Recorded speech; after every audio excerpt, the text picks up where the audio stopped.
Hello, everybody. Chris Crazy House is here for today's live stream. So I've been wait for a few minutes, and if you can hear me, make sure you let me know in the chat that you can hear me a-okay.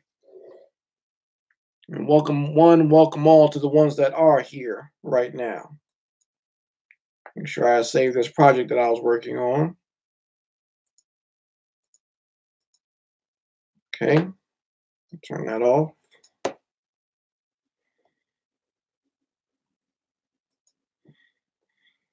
All right. So today's live stream, I'm going to be talking about the merits and pros and cons of both 2D, traditional 2D animation, and computer generated 3D animation. Okay.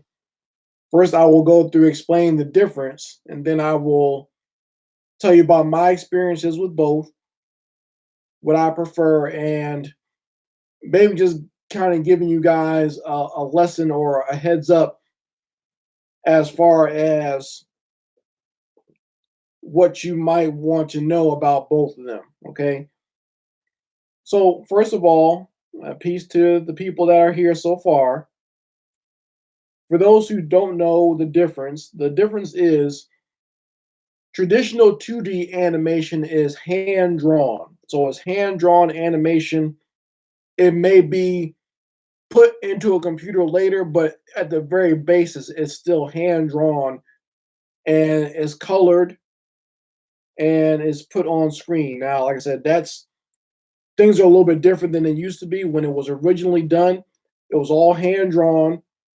They then put them onto cells that were painted to put color on them, and they just shot them with a camera, like just a still camera, shooting each page frame by frame, picture by picture, and that came out once the film was played all together. It showed as an animation, so the characters would move. That is traditional 2D animation. Nowadays, a lot of animation like that is done with the computer, but do not confuse that with 3D animation, okay? Because I do 2D animation, but I use the computer a lot to produce it, okay?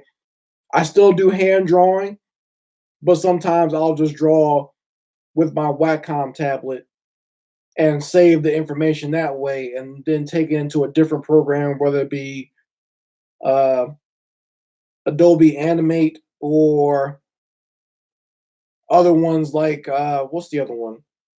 Not uh, Anime Studio, and just draw it out and color it that way. Okay. Some people use Toon Boom or other animation programs like that, but it's still at the very basis, it's still hand drawn traditional 2D animation. Okay. The other one is 3D animation. So that 3D uh, is computer generated, where all your artwork and images are created in the computer. You're doing an actual computerized model in some sort of modeling program, whether it be 3D Max, Maya. Some people use Blender. There are tons of 3D animation programs out there, like Poser, where some of the models are already done. All you gotta do is tweak it. ZBrush is a big one. So the models may already be in there, or you create the model completely from scratch yourself. Okay, and you're taking that and you're animating it. And even in those programs, you can actually animate the camera, so that you might animate the character separately, but there's also a camera within that program that you animate to give the illusion of motion or to move around the character or the backgrounds or what have you. Okay, so that's the difference. And it's called 2D and 3D because it's two dimensions. So 2D animation traditional is working on two dimensions, and 3D animation is working within a three-dimensional space. Okay, so that is the difference. I remember when I first got to college back in the late 90s, 3D was just starting to really build up and be a thing. Okay, there weren't as many 3D animated shows or movies out at the time. traditional 2D animation was still being used. Okay, when I went to school, the big movies, the big animated movies anyway, were uh, Prince of Egypt, Tarzan, and Disney's Atlantis. Okay, yes, there were the most popular 3D at the time was Toy Story. Toy Story was the only one that showed that you can do 3D character up. Shrek showed that you could pull because there have been people attempting to do 3D animation, but nothing was really hitting or finding popularity with the audience. Okay, there have been things. I mean, the only other show I could think of on TV was like Reboot and maybe what's the other one? Uh, Transformers Beast Wars. Someone had asked the question, do you know about cell shade animation? I do. Okay, I want to get into that in a little bit. Okay, because cell shading is still 3D animation, but all you're doing is you're putting a filter on it to make it look like it's two dimensional. And they use that a lot now too, where it's almost like a happy combination of the two. A lot of shows on Netflix, a lot of the anime you see on Netflix is done that way. That show Dragon Prince is done that way. Popular movies like anyone remembers that the Charlie Brown Peanuts movie that came out a few years ago by Blue Sky? That was cell shading. It was a 3D movie, but they used those 2D filters to still make it try to somewhat look like the classic Peanuts cartoon. Okay, a lot of video games are done the same way as well, where it's done in 3D, but they cell shaded to make it look like it's on a two-dimensional plane. Okay, so there's a lot of stuff done that way, and really 3D really won out and got its found its legs in video games. It wasn't until video games really made it popular that 3D really caught on. With the advent of the PlayStation, uh, with arcade games that were ported over like Tekken, or if anyone remembers Battle Arena, Toshinden, Soul Calibur, uh, 3D games like Resident Evil, the original one. Uh, Trying to think of some other ones like that I really like. Then the Dreamcast came out with Ready to Rumble and Shenmue and video games like House of the Dead. That's video games is what really helped push 3D to the next level. And then when you have things like games like World of Warcraft, that's where it really got pushed to being the staple of that type of animation. Okay, it's only really recently where people started going want to do more retro, and they even have a classification for it where they want to do more retro games done in two dimensions. Okay, the reason I still find work is because of that quote unquote retro movement where a lot of people still want to do 2D animation for their games.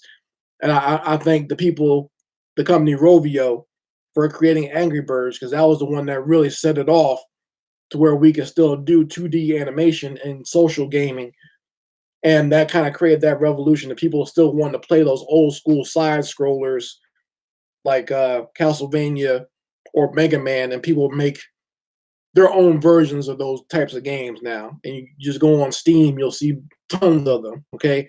And I really enjoy that because it's fun to see independent creators create their own versions or something like the games that they love when they're growing up. Something that's like Ninja Gaiden or Shinobi or, like I said, Castlevania. Lots of games that are imitators out there, but they do a great job of taking their own spin on it. Yes, Mario 64 was a big one.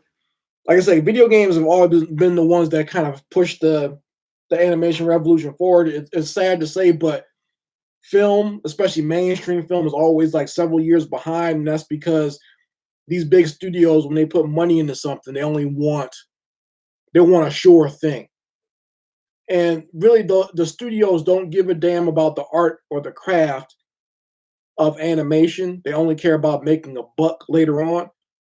So once they figured out that you can do 3D and just kind of press stuff out as fast as possible, you don't have to pay an actual artist. Really, sometimes the person is more of a technician. You can pay a bunch of technicians out there and they can just keep pushing out content, and you don't have to really have any type of art behind it. It wasn't until later where they figured out that, oh, you still do need artists to do the character designs and artists to maybe even do pencil tests to see how these productions are going to work. There are still traditional 2D animators who still draw in pencil, who come in almost as consultants to show people how animation in a film or animation on TV is supposed to look, and then someone will go over it in 3D animation. That happened with the movie Kung Fu Panda, where they had a bunch of 3D artists and 3D animators doing stuff, and it wasn't coming out good at all. They got a 2D animator to come in there, and he did all the fight scenes in pencil, and then they just animated over top of his pencils in 3D. That's a good thing that you can do, is you can take 2D pencil tests, put them in a computer, and animate 3 dimensions on top of it, and those scenes came out a lot better. Anyone who's ever seen Kung Fu Panda knows that the fight scenes and the character designs are very well done, whether you like the content of the movies or not. Yes, Glenn Keane is a great example, who still does 2D animation. One of my idols, Bill Plimpton, still does 2D animation in his little studio in New York. There's a lot of examples out there. And like I said, video games has helped out a lot to keep 2D alive. It's still alive, and there are still people that do it, but it's become more of a personal art thing, and that's why I still love doing 2D and well done 3D animations out there. But so I'm reconnecting right now. Okay. There are some great 3D animations out there if you just look online. Like I do that on YouTube all the time, where I look up independent animation by different artists from around the globe, and you can see that there are great 3D animators out there who have some art form and want to tell a great story. But I still enjoy the art of doing 2D animation. Okay, and this might even come into people who, that difference between people who love doing 2D animation and people who love doing stop motion. That's still an art form in and of itself. Like I was just talking to someone over the weekend at OnyxCon, the brother Eric Clement, who does stop motion animation, and he was saying, you're almost like an engineer, even more so than just an artist. And like I say, I can agree, because he's actually building these wireframes to put the characters over. He's telling you all the technical aspects and like the setting up. You have to make an actual set for these characters and having the lights and stuff. He said he was burning up, and there once he set up those lights, I was like, yeah, because you got to light the whole scene, light it properly. And you have these big bright lights, and just in doing one little scene, all the time it takes to do one little scene, he's in there sweating. I'm like, yeah, those lights are hot. I know all about it. I used to work production when I lived in Miami. Okay, so uh, like I said, it's a difference where that the only thing I would say to people is use whatever you can and use whatever you feel comfortable with. Don't feel that you have to do 2D animation or you have to do 3D animation. You as an artist will shine through whatever you're doing. It's just what you're comfortable with. Hell, draw stick figures. What's his name? The animator Don Hertzfeld. He draws stick figures and has won Oscars just doing that. Okay, just drawing pencil on paper. All right, so that it's up to you what you want to use. There are people who have used Flash, which has become Adobe Animate now, but there are people who have done that. There's a young girl in Iraq.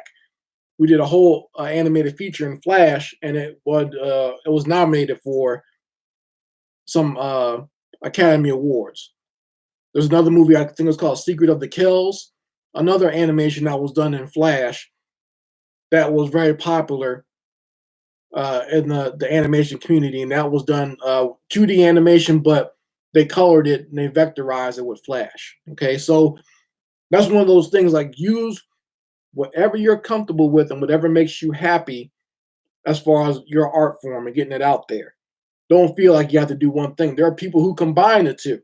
There are people who do 3D backgrounds and have 2D animation in front of those backgrounds. Or there are people who do 2D animation and they move a 3D camera through there. They do that with a lot of films now, where they combine the art forms. Okay, it's all based on what you want to do. Like just talking about cell shading. That's 3D animation, but it has a 2D filter on it to make it look more two dimensional. Whatever makes you feel comfortable as an artist, use that. Whatever makes you, whatever helps you accomplish your goal, use that. Don't feel like you have to use a certain thing. Don't stop yourself from being a great creator or creating what you want to make, thinking that you have to do one or the other. So I meet so many kids that say, well, I have to wait till I get this 3D Max program, or I got to wait till I get Maya, or I have to wait till I get Flash, or I have to wait till I can afford this, and I got to wait till I get Manga Studio. You're just wasting time. You're talking yourself out of actually creating. Okay.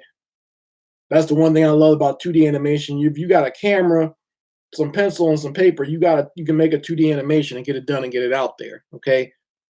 There are major movies out there that have been sold just based on 2D animation tests. That movie, I don't know if anyone remembers that movie with Monica Bellucci and what was his name, Clive Owens. It was called Shoot 'Em Up. It came out in like the early 2000s. I think it came out like 2007, 2006. That movie was sold. It made based off the guy, he drew it by hand and just made the animatic on his Apple computer and was able to make a movie based on that. Okay, what was another one? As much criticism as he gets, Zack Snyder draws out all of his movies before he films them. He draws them out and even does like little animations or whatever before he actually films an actual movie. Same thing with Robert Rodriguez. Robert Rodriguez was actually an animator before he started doing films. So there is something to this art form where you don't have to feel like you have to do one thing, or you can do it low grade, down and dirty, and move up to something else later on as well.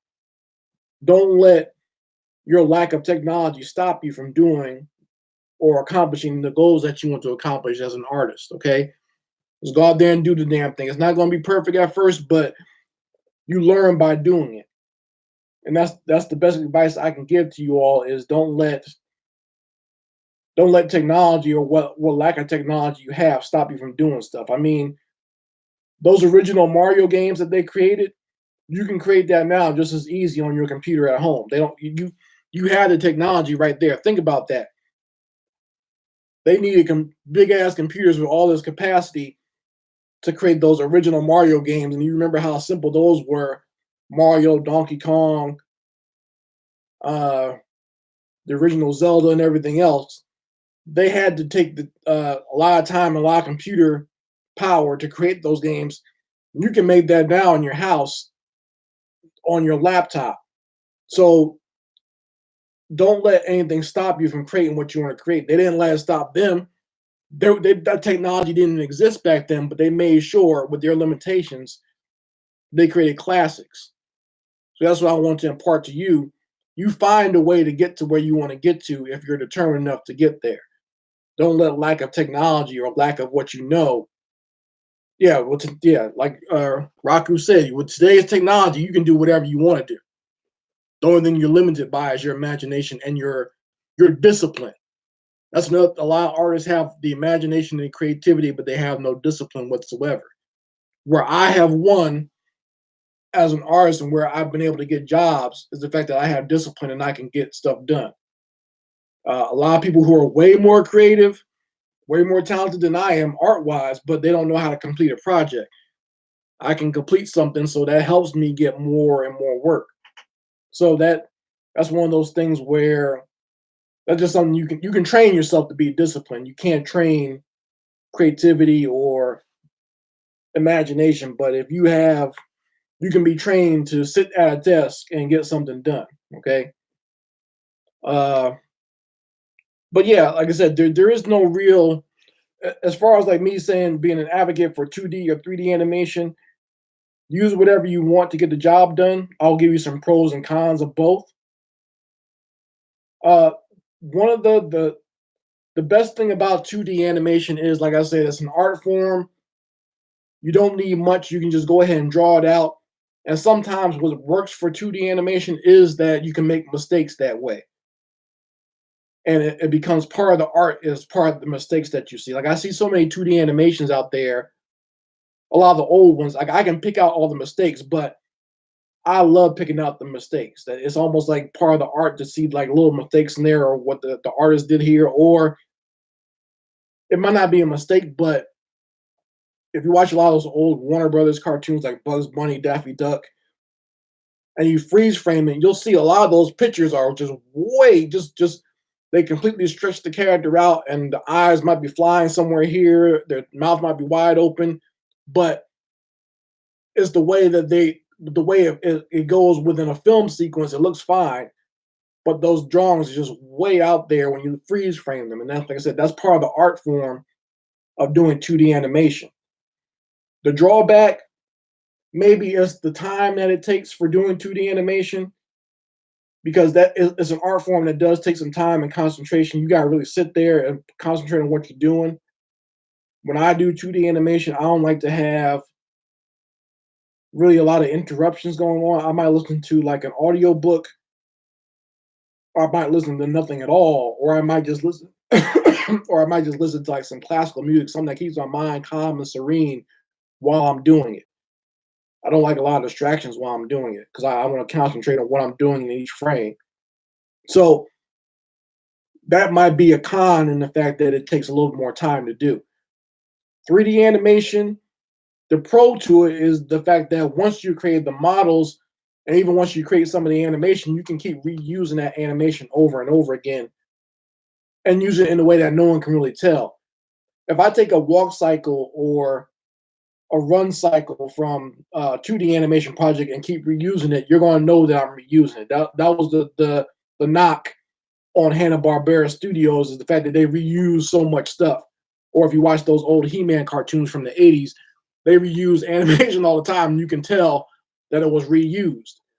3D animation, you can pull it off to the point and maybe tweak it here or there, and it looks something completely different.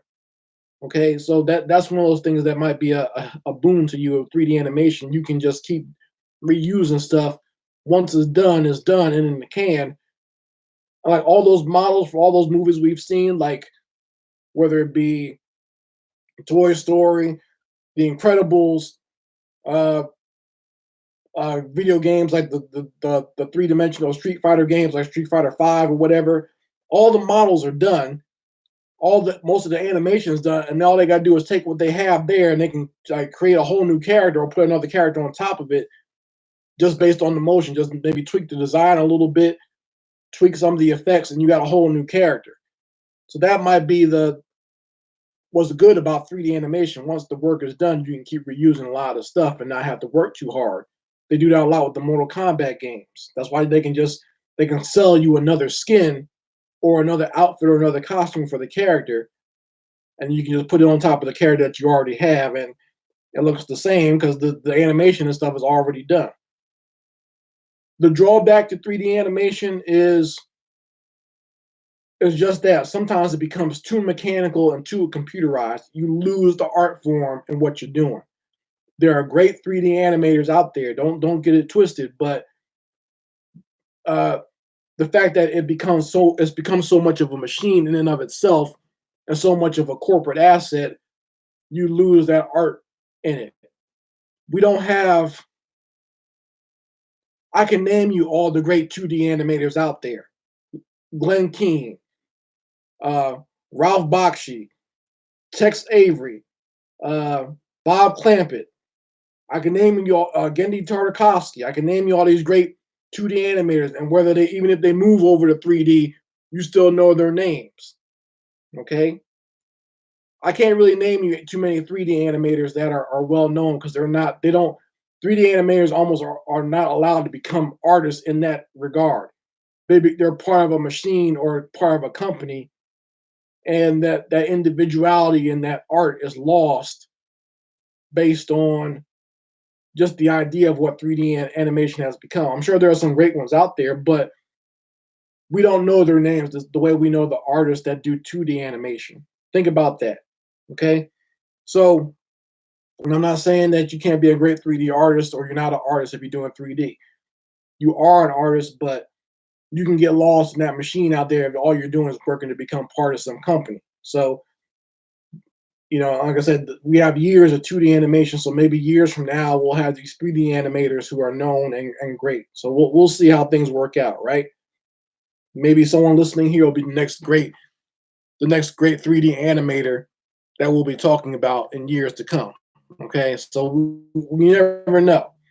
But I just want to put that out there. Those are the drawbacks to 2D and 3D animation, and I also gave you the pros of both. Okay, so I hope this is a good help for you guys to figure out what you want to do.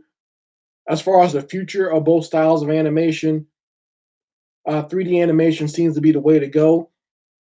It's easier to set up a school or set up a company or set up a training program where you can teach someone the basics of 3D animation. It's a little bit harder to teach someone to do 2D animation because it helps if you have the skill of drawing to begin with to do that. You don't necessarily need to know how to draw to do 3D animation. If you want to be a great 3D animator, it helps, but you don't necessarily need to know how to be a great artist. That's why there's so many people being churned out at these art schools who have degrees in 3D animation who want to make games or whatever. But you see, like people who are more individual minded and who want to be more artists, they're taking more the independent route where they're making independent films or doing independent games, or they create their own gaming studio where they're putting out stuff that uh, other people might appreciate more. They're not just out there just trying to get a job at a big company because the big companies don't really want to hire 2D animators anymore. There's a few here and there.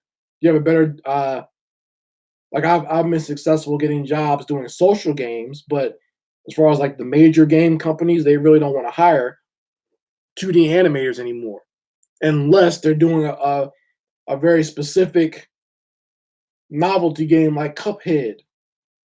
Cuphead hired a whole bunch of 2D animators to do but that game was specifically based off of we're trying to emulate and make a video game that looks like an old 1930s cartoon. So of course they were able to get work doing that, but most games now, most major games don't hire 2D animators anymore. So it's all up to you. What if you want to create independent film? There's still plenty of room for you to create these independent films, 2D animation. And if Disney ever wants to do a major 2D animated film, or you want to work at some of these TV studios like the Disney animation that you see on TV, or Nickelodeon animation, or Cartoon Network, there's still room for 2D animation there. But even that is that's become so stylized now. You almost have to do everything in their style, which I'm not a big fan of. I don't have a problem with Adventure Time or Steven Universe as a whole, but for me, it's never been. That's not content that I would want to watch. Okay, so if you're into that, go ahead and keep doing it that way, and you'll be able to get a job doing that. But if you just want to be independent, it doesn't matter whatever art form you decide to do. There are great artists out there doing great stop motion animation. Do that. There are people out there just drawing stick figures. There are people out there doing there are people out there that do 2D animation in pixels to make it look like a video game, and they're successful. Paul Robeson is one of the big ones I know of. He worked on the Scott Pilgrim video game, but he was doing this type of animation before and was very successful at it. They've asked him to work. He's been a consultant on several Disney TV shows and on several video games. So it's up to you where you want to go. And it's all up to the art form that you want to create and the voice you want to have as an artist. Don't think that you have to do one thing. It's all about what you're comfortable with. So that's all I wanted to put out there to you guys. I hope you enjoyed this broadcast. I see it's funny, I got more people on Thursday. Maybe I'll start doing more live streams on Thursday instead of on Friday. I think I might do that because I work Thursday nights, so I'm a little tired on Friday morning, so it might be better if I do it on Thursday. The reason I even did it on this Thursday is because tomorrow my daughter's out of school, so I want to have daddy-daughter time tomorrow, and I didn't want to spoil that by trying to do a live stream and taking away from our time. So that's why I decided to uh, do the live stream today. So I might start doing it more on Thursdays, and that'll be easier for me.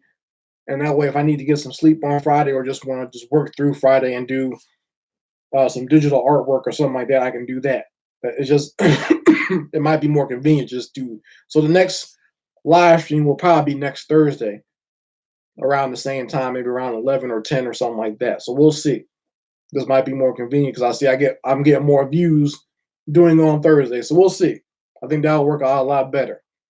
So hopefully you guys enjoyed this. If you have any ideas for subjects for this live stream, if you have any questions about art or animation, just send me an email to this page, or leave a comment on this video in the comments section and let me know what kind of questions or what kind of live streams you might want to do later on. I can talk about anything. Like I'm thinking about next week doing just talking about the different cartoons, like the different cartoons that inspired me to be an artist and an animator in the first place. So I'm thinking about talking about the different types of animated content out there that inspired me. So that could be a good show. If there's any live streams that you want to talk about or any subject you want to talk about, feel free to put it in the comments or put it in the chat. So thank you guys once again for showing up. I appreciate you.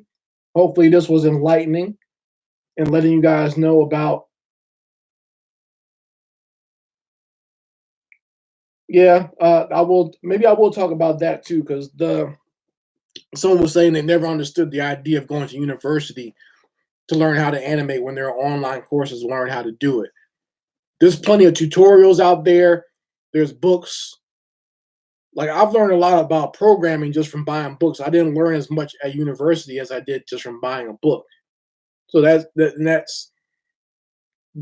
up to the person, though. I think, like, 'cause a lot of people they need that school structure, but there are more independent minded people who are just diligent, who just buy a book and learn all they need to know. So that's up to the person, the individual, what they want to do. But once again, thank you guys for showing up. I appreciate you as always. Thank you for showing up to this live stream. Thank you for subbing and getting notifications for this channel. I hope you enjoy some of the artwork and the animations, my classic animations that I've been putting up here. I've been steadily putting up some here and there. I just put up one yesterday called Office Booty, which is an old animation I did back in 2007, which I think is still funny. But you guys will enjoy. Just go to the channel and look it up. I think you will enjoy it a lot. It's meant to be funny. I had like back in 2007, I just went on this tear for the summer where I was trying to put out a new short, funny animation every week. So I have like at least 10 or 11 of them where they're just little short, funny animations that I was making. So I'll be putting those up as time goes on, but that'll probably be what I'll put up in September. But by the time I get to October, I want to put up more of my horror inspired animations that I've actually won awards for. I've won a few film festivals with my horror inspired animations, like my zombie animations, and I did one called The Mask and the Monster, which is a werewolf versus zombie animation. I did one called about the New Jersey Devil. I did another animation about, what was the other one? Uh, Giant monsters. I did a kaiju animation and everything. So I've won awards for some of my horror inspired animation. Like I said, by October, I'll be putting up some more of that stuff. So go check out what's on there now. There's a lot of short animations on there and some funny stuff coming up. And I'll put up some of my horror ones as well as keeping you up to date with whatever I'm working on as far as like my books. And I might do some art lessons coming up pretty soon of how to draw some of the characters from the Big Monty books, just as a way to promote the books, but also just something fun for young people out there to get these art lessons and somewhere they can go to learn some tips of the trade of how to draw certain things, especially drawing funny cartoon characters. So that will be coming up as well in September. Anyway, you guys, appreciate you once again. If you have any ideas for other live streams or any questions that you want to know about animation or art, go ahead and put it in the comment section, and I will think about it, and we'll see what we can get out there. Anyway, Chris Crazy House signing out. Peace.